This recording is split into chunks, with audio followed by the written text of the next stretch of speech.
مهنة الحلاقة في البرازيل من المهن اللي لها احترامها جدا، بتفتح باب الرزق حلو لأي حد عنده شغل نضيف وضمير.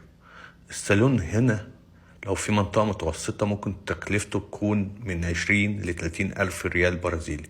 تجهيز بسيط، ديكور محترم، ومكان مرتب يجذب الزبون. أما الحلاق نفسه فالدخل بيتراوح ما بين 4000 ريال برازيلي إلى 9000 ريال برازيلي في الشهر، وده حسب المكان وعدد الزباين.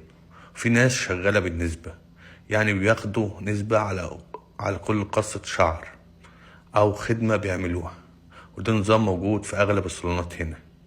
الميزة في البرازيل إن الناس بتحب تهتم بمظهرها سواء رجالة أو ستات، فالزبون موجود طول الوقت، خصوصا في المدن الكبيرة زي سان باولو وريو دي جانيرو.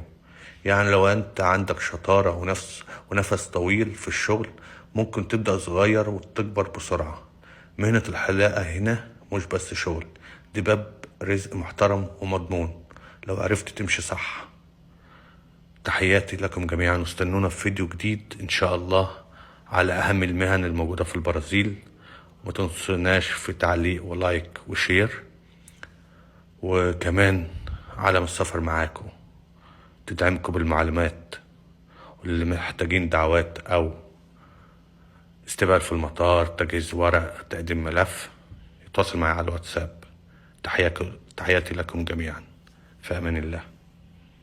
عالم السفر، ثقة، أمان، شفافية.